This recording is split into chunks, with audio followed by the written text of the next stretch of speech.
মাকৰ মৰমতকৈ এই পৃথিৱীত অমূল্য বস্তু আৰু একো নাই, যিয়ে নিজৰ সন্তানৰ বাবে নিজৰ প্ৰাণো ত্যাগ কৰিবলৈ সাজু থাকে। কিন্তু সেইগৰাকী নাৰীয়ে যেতিয়া সতিনী মাতৃ হৈ পৰে, তেতিয়া তেওঁৰ অন্তৰ শিলতকৈও টান হৈ পৰিব পাৰে। ৰাহুল নামৰ এটি কণমানি ল'ৰাৰ কাহিনী। সেই কণমানি ল'ৰা যিয়ে মাত্ৰ ১.৫ বছৰ বয়সতে নিজৰ মাকক হেৰুৱাই মাতৃহাৰা হৈ পৰিছিল। তাৰ পিছত সি এনে এগৰাকী সতিনী মাতৃ পালে, যিজনীয়ে তাক ইমানেই শাস্তি দিলে, ইমানেই অশান্তি দিলে, যাৰ বাবে সি কোনো নাৰীৰ কথা শুনিলেই কঁপিবলৈ ধৰিছিল। ভোক, পিয়াহ আৰু শাৰীৰিক অত্যাচাৰ আছিল তাৰ নিত্য সংগী। আৰু এদিন এগিলাচ গাখীৰ, মাত্ৰ এগিলাচ গাখীৰৰ বাবে সি চিৰদিনলৈ চকু মুদিবলগীয়া হৈছিল। কিন্তু এটা কথা আছে নহয়, যে যাৰ লগত কোনো নাথাকে তেওঁৰ লগত ভগৱান থাকে। এই সঁচা কাহিনীটো শুনিলে আপোনাৰো গাৰ নোম শিয়ৰি উঠিব, চকু পানী নিশ্চয় ওলাব। আপোনালোকলৈ বিনম্ৰ অনুৰোধ, ভিডিঅ'টো সম্পূৰ্ণকৈ নিশ্চয় চাব। দৌলতপুৰ নামৰ এখন গাঁৱৰ এটা সৰু জুপুৰিত বাস কৰিছিল ৰাহুল আৰু তাৰ মাতৃ সীমা। তেতিয়া তাৰ বয়স মাত্ৰ ১.৫ বছৰ। তাৰ মাক সীমাই আছিল তাৰ সমগ্ৰ পৃথিৱী। মাক সীমাৰ হাঁহি, তেওঁৰ কোলা, তেওঁৰ স্পৰ্শ, এয়াই আছিল ৰাহুলৰ মুখৰ হাঁহিৰ কাৰণ। সীমাই তাক কোলাত লৈ নিচুকনি গীত গাইছিল আৰু ৰাহুলে ফুটা নুফুটা মাতেৰে কেৱল মাম্মা মাম্মা বুলি কৈ খিলখিলাইছিল। মাকৰ লগত তাৰ পৃথিৱীখন সিমানেই আছিল আৰু সেই পৃথিৱীখনত সি বহুত সুখী আছিল। সীমাৰ স্বামী প্ৰকাশ গাঁৱৰ ওচৰৰে এটা ইটা ভাটাত শ্ৰমিক হিচাপে কাম কৰিছিল। ৰাতিপুৱাই কামলৈ যায় আৰু গধূলি ভাগৰে জোগৰে ঘূৰি আহি ঘৰ সোমায়।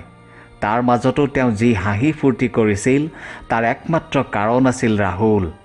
ৰাহুলৰ কলকলনিয়ে নিমিষতে প্ৰকাশৰ সকলো দুখ ভাগৰ নাইকিয়া কৰিছিল। কিন্তু কোনে জানিছিল যে মাত্ৰ ইমানখিনি সুখতো কাৰোবাৰ নজৰ পৰিব পাৰে। এদিন ৰাতিপুৱা যেতিয়া সীমাই কাপোৰ ধুই আছিল, তেতিয়া ঘটিল সেই অবাঞ্ছিত ঘটনাটো। এডাল ছিগি থকা বিজুলীৰ তাঁৰ আহি সীমাৰ গাতে পৰিল। গাঁৱত নতুনকৈ বিজুলী বাতি আহিছিল, সেই বিষয়ে কাৰো সিমান জ্ঞান নাছিল। তাঁৰডালত বিজুলী চলি আছিল, সীমাই একো গম পোৱা নাছিল।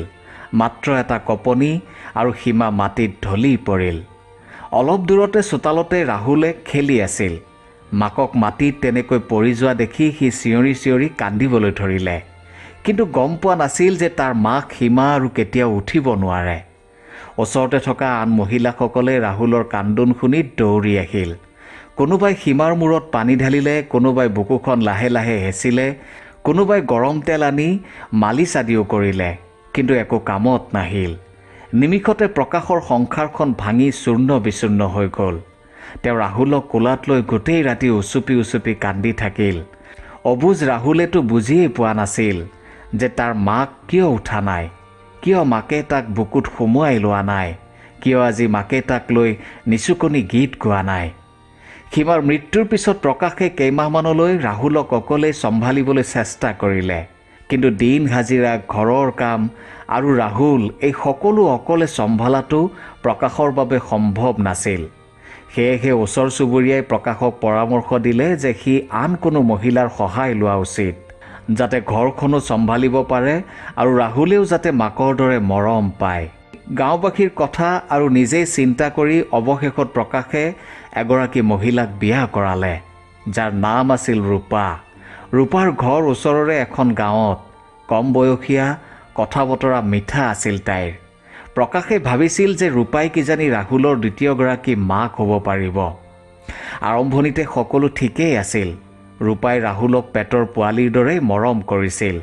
তাক কোলাত লৈ খেলিছিল, নিচুকাইছিল, গাখীৰ খুৱাইছিল। ৰাহুলেও তাইৰ চাদৰৰ আঁচলত ধৰি খিলখিলাই হাঁহিছিল। তাইৰ ওচৰত বহিবলৈ চেষ্টা কৰিছিল। কিন্তু লাহে লাহে ৰূপাৰ অন্তৰখন সলনি হ'বলৈ ধৰিলে। এতিয়া তাই ৰাহুলৰ উৎপাত সহ্য নকৰি তাক খঙতে কথা শুনাবলৈ ধৰিলে।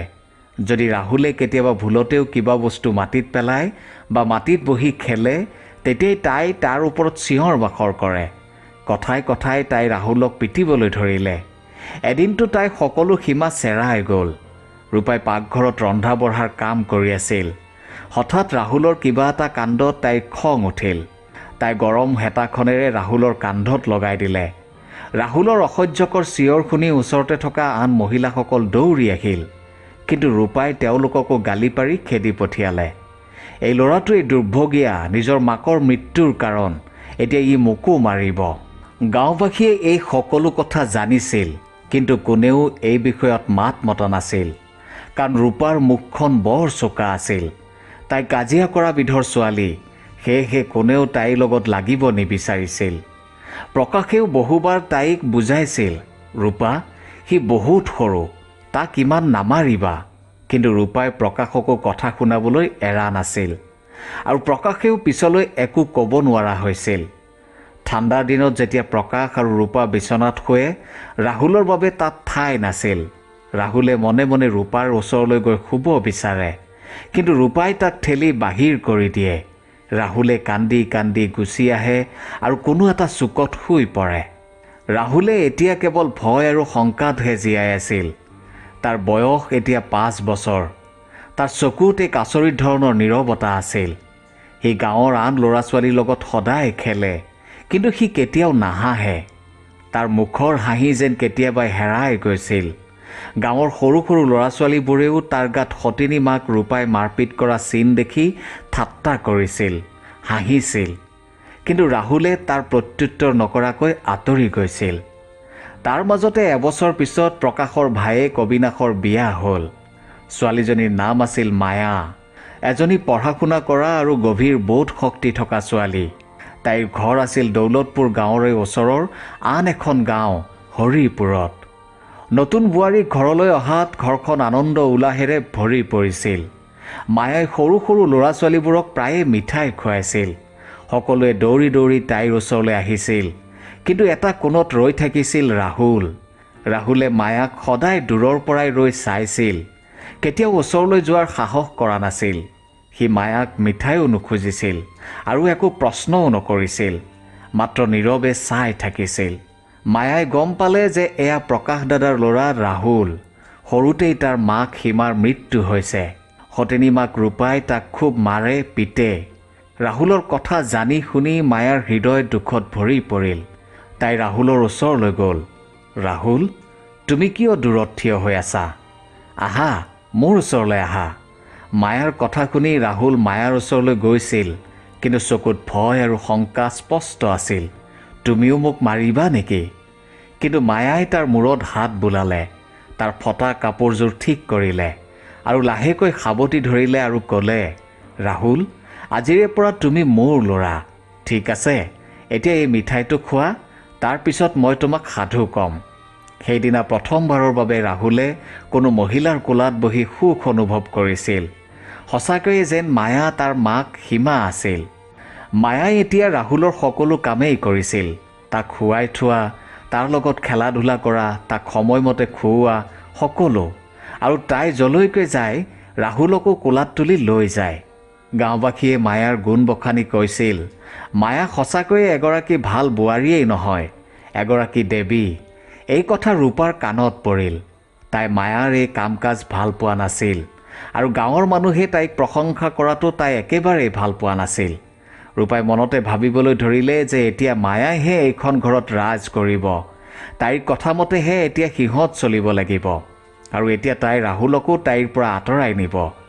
তাই লাহে লাহে মায়াকো কথা শুনাবলৈ ধৰিলে, কিন্তু মায়া মৌন হৈ আছিল, কাৰণ তাই জানিছিল যে যদি তাই এটা সৰু ল'ৰাৰ জীৱনটো ৰক্ষা কৰিব পাৰে, তেন্তে এই সংসাৰে কোৱা হাজাৰটা কথা তল পৰি ৰ'ব। এনেকৈ দিন পাৰ হৈছিল। ৰাহুল দুদিন ধৰি মায়াৰ ওচৰলৈ অহা নাছিল। মায়াৰ চিন্তা বাঢ়িবলৈ ধৰিলে। তাই মনে মনে ভগৱানলৈ প্ৰাৰ্থনা কৰিবলৈ ধৰিলে, হে ভগৱান, আন যিয়েই নহওক ৰাহুলক ৰক্ষা কৰিবা। তেতিয়া ওচৰৰে এজনী মহিলাই আহি মায়াক ক'লে, মায়া, ৰাহুলক তাৰ সতিনী মাক ৰূপাই দুদিন ধৰি খাবলৈ দিয়া নাই, তাক বৰকৈ মাৰপিট কৰিছে। কথা শুনি মায়াৰ হৃদয় কঁপি উঠিল। তাই লগে লগে এটা পুৰণি কোঠালৈ দৌৰি গ'ল, য'ত ৰূপাই ৰাহুলক শাস্তি হিচাপে প্ৰায়ে সুমুৱাই থৈছিল। কোঠাটোৰ দুৱাৰখন ভিতৰৰ পৰা বন্ধ নাছিল। দুৱাৰখনৰ বাহিৰত এটা ডাঙৰ শিল থৈ দিয়া আছিল, যাতে ৰাহুলে দুৱাৰখন ঠেলি খুলিব নোৱাৰে। মায়াই লাহেকৈ শিলটো আঁতৰালে আৰু দুৱাৰখন খুলিলে। কোঠাটোৰ ভিতৰৰ দৃশ্যই মায়াক স্তম্ভিত কৰি তুলিলে। মুহূৰ্ততে তাই যেন উশাহ বন্ধ হৈ পৰিল। ৰাহুল মাটিত পৰি আছিল। গাত আছিল ফটা চিটা কাপোৰ আৰু লেতেৰা। মূৰটো কঁপি আছিল। চকু দুটা কেৱল এবাৰ দুবাৰ খোলা মেলা কৰি আছিল, যেন সি জীয়াই থকাৰ আশা এৰি দিছিল। মায়াই তাৰ ওচৰতে মাটিত বহিলে। তাক কোলাত তুলি লৈ উচুপি উচুপি কান্দিবলৈ ধৰিলে। হে ভগৱান, এই অবুজ ল'ৰাটোক কিয় ইমান কষ্ট দিছা? সেই সময়তে গাঁৱৰ আটাইতকৈ বয়োজ্যেষ্ঠ মহিলাগৰাকী আহি প্ৰকাশৰ ঘৰত উপস্থিত হ'ল। কোনোবাই তেওঁক ৰাহুলৰ লগত হোৱা ঘটনাটোৰ খবৰ দিছিল। বয়োজ্যেষ্ঠ মহিলাগৰাকীয়ে হাতত লৈ অহা লাখুটিডালেৰে ৰূপাৰ ফালে টোঁৱাই ক'লে, মই আগতেই কৈছিলোঁ, ৰাহুলক এজনীৰ ওচৰত ৰখাটো অত্যন্ত দুৰ্ভাগ্যজনক। চোৱাচোন ল'ৰাটোৰ কি অৱস্থা কৰিছে। কথা শুনি ৰূপাই চিঞৰি উঠিল, এয়া মোৰ ঘৰ, মোৰ ল'ৰা। মই যি কৰোঁ তাত আপোনালোকে মাত মাতিব নালাগে। আপোনালোক মাজত আহি নোসোমাব। তেতিয়া বয়োজ্যেষ্ঠ মহিলাগৰাকীয়ে ক'লে, বহুত হ'ল, আৰু কথা নক'বা। সেই সময়তে ৰাহুলৰ দেউতাক প্ৰকাশো ঘৰত আহি উপস্থিত হ'ল। মায়া আৰু ওচৰৰ মহিলাকেইজনীৰ পৰা সকলো কথা গম পাই তেওঁ খঙত অগ্নিশৰ্মা হৈ পৰিল। ৰূপা, তুমি কেতিয়াও এগৰাকী নাৰী হ'ব নোৱাৰা, এগৰাকী মাতৃ হ'ব নোৱাৰা। তুমি প্ৰকৃততে এগৰাকী ৰাক্ষসী। এজন সৰু ল'ৰাৰ ওপৰত ইমান অত্যাচাৰ কৰিছা। প্ৰকাশে আৰু দেৰি নকৰিলে। চিধাই ৰাহুলক গাঁৱৰে হস্পিটাললৈ লৈ গ'ল। ডক্টৰে প্ৰকাশ আৰু মায়াক ক'লে, ল'ৰাজনক আৰু কেইদিনমান এনেদৰে ৰাখিলে আপোনালোকে হয়তো তাক ঘূৰাই নাপালেহেঁতেন। মায়াই যিমান পাৰে ভগৱানলৈ প্ৰাৰ্থনা জনালে। আনফালে গাঁৱত মেল বহিল, বিচাৰ বহিল আৰু ৰূপাৰ বিৰুদ্ধে থানাত গোচৰ দিয়াৰ কথাও চিন্তা কৰিলে। কিন্তু মায়া এইবাৰ মনে মনে বহি নাথাকিল। তাই ৰাহুলক নিজৰ ঘৰলৈ লৈ আহিলে। এতিয়াৰে পৰা এই ল'ৰাটোক কলৈকো নাযায়। সি মোৰ ওচৰতে থাকিব। মই তাক মোৰ সন্তানতকৈও যথেষ্ট মৰম দিম। কথামতে কাম হ'ল। ৰাহুল এতিয়াৰে পৰা মায়াৰ লগতে থাকে। লাহে লাহে সি সুস্থ হৈ উঠিল। তাৰ চেহেৰাৰ ৰং ঘূৰি আহিল। চকু জিলিকি উঠিল। এদিন স্কুলৰ পৰা আহি সি মায়াক মাতি ক'লে, মা, আজি মোক তৰাৰ নিচিনা ৰুটি বনাই দিবা না, তুমি যে আগতে বনোৱা। সেইদিনা ৰাহুলৰ প্ৰতি থকা মৰমে মায়াৰ হৃদয় ভৰাই তুলিলে। এনেদৰে দিন পাৰ হ'ল, বছৰ পাৰ হ'ল। এতিয়া মায়াৰ 3টা সন্তান, 2জনী ছোৱালী নেহা আৰু পাহি, আৰু ল'ৰা ৰাহুল। ৰাহুলো সিহঁতৰ লগতে ডাঙৰ দীঘল হ'ল। সি কেতিয়াও অনুভৱ কৰা নাছিল যে সি সেই পৰিয়ালটোৰ সন্তান নহয়। আনফালে ৰূপাৰ জীৱন বেয়াৰ পৰা বেয়ালৈ গৈ আছিল। ৰূপাৰো 3টা সন্তান, বিজয়, প্ৰিয়া আৰু ৰাণী। কিন্তু তেওঁলোকে মায়াৰ সন্তানৰ দৰে মৰম পোৱা নাছিল, মায়াৰ দৰে সন্মানো পোৱা নাছিল। বিজয় মদাহী হ'ল, আৰু প্ৰিয়া আৰু ৰাণীয়েতো মাকৰ ওপৰতেই কথা কয়, মাককেই গালি গালাজ পাৰে। ৰূপাৰো এতিয়া বয়স হৈ আহিছিল। বয়সৰ আচৰতকৈ তাইৰ মুখত অনুতাপৰ চিনহে স্পষ্ট হৈছিল। তাইৰ সংসাৰ, যি তাই ৰাহুলক কষ্ট দি গঢ়িব বিচাৰিছিল, আজি তাইক নিজৰ সন্তানেই কষ্ট দিছে। আনফালে ৰাহুলে সেই সময়ত মুম্বাইত দিন ৰাতি পৰিশ্ৰম কৰি মাক মায়ালৈ উপাৰ্জনৰ পইচা পঠিয়াই আছিল, যিগৰাকী মাকে তাক এদিন মাতৃৰ মৰমৰ ছাঁ দিছিল। বছৰৰ পৰিশ্ৰমৰ পিছত ৰাহুল মুম্বাইৰ এটা কাপোৰৰ কোম্পানীত মেনেজাৰ পদত অধিষ্ঠিত হৈছিল। ৰাহুলে মাক মায়ালৈ উপাৰ্জনৰ ডাঙৰ অংশ এটা এইবাবেই পঠিয়াইছিল যাতে মায়াৰ ছোৱালী দুজনীয়ে পঢ়া শুনা কৰি আগবাঢ়ি যাব পাৰে। আনফালে ৰূপাৰ ল'ৰা ছোৱালীকেইটাই মাককে কথা শুনাই কয়, কেতিয়াবা কাৰোবাক মৰম কৰিবলৈও শিকিবা। আজি তোমাৰ কাৰণে আমি কাৰো পৰা আদৰ সন্মান নাপাওঁ। কোনো আমাৰ হৈ থাকিব নোখোজে। কেৱল তোমাৰ বাবে মা, কেৱল তোমাৰ বাবে। ৰূপা এতিয়া নিজৰ সন্তান থকাৰ পিছতো অকলশৰীয়া হৈ পৰিছিল। এতিয়া তাইৰ চকুত দুখৰ চকুলোতকৈ অনুতাপৰ চকুলোহে বৈ আছিল। এদিন ৰূপাই গাঁৱত হুলস্থুল লগালে, ৰাহুল মোৰ স্বামী প্ৰকাশৰ ল'ৰা, তাৰ ওপৰত মোৰহে অধিকাৰ আছে। সি মুম্বাইত থাকি চাকৰি কৰি যি উপাৰ্জন কৰিছে তাত মোৰো অধিকাৰ আছে। গাঁৱত বয়োজ্যেষ্ঠসকলে বিচাৰ পাতিলে। ৰাহুলকো মাতি পঠিওৱা হ'ল। ৰাহুলে বিচাৰত উপস্থিত হৈ গাঁওবাসীৰ সন্মুখত পিন্ধি থকা চোলাটো খুলিলে আৰু কান্ধত পিঠিত থকা সকলো দাগ দেখুৱাই ক'লে, ৰাইজ, এয়া চাওক, এয়া মোৰ সেইজনী মায়ে কৰা মৰমৰ চিন, যিজনী মায়ে মোক এদিন কুলক্ষণীয়া বুলি কৈছিল, যিয়ে মোক কিবা খাবলৈ দিয়াটো দূৰৰেই কথা, মোক দেখুৱাই নিজেই খাইছিল। কথাখিনি কৈ থাকোঁতে ৰাহুলৰ চকুৰ পৰা চকু পানী বৈ আছিল, কিন্তু তাৰ মাত এতিয়া কঁপি থকা নাছিল। এতিয়া তাৰ মাত দৃঢ় আছিল। আৰু এয়া চাওক, মোৰ মা মায়া, যিগৰাকী নাৰীয়ে মোক নিজৰ সন্তানৰ দৰে মৰম কৰিছিল, নিজৰ সন্তানৰ লগতে মোকো খুৱাইছিল, মোকো কোলাত তুলি লৈছিল আৰু কোনো তেজৰ সম্বন্ধ নোহোৱাকৈ মোক মাতৃৰ অৰ্থ বুজাইছিল। উপস্থিত গাঁওবাসীৰ চকু সেমেকি উঠিল। যিজনী নাৰীয়ে এটা সৰু ল'ৰাক কিমান কষ্ট দিলে, মাৰপিট কৰিলে, আনকি শৰীৰত দাগো বহুৱালে, তেনে নাৰীয়ে কেনেকৈ সন্তানৰ ওপৰত অধিকাৰৰ কথা ক'ব পাৰে? ৰাইজৰ মাজতে বহি থকা বয়োজ্যেষ্ঠ মহিলাগৰাকীয়ে ক'লে, মই আৰম্ভণিতেই কৈছিলোঁ, ৰূপাই এই ল'ৰা ৰাহুলৰ জীৱন ধ্বংস কৰি পেলাব। কিন্তু ভগৱানৰ বিচাৰ চোৱা, আজি ভগৱানে নিজেই তাৰ বাবে এজনী মাক পঠিয়াই দিছে, মায়াৰ ৰূপত।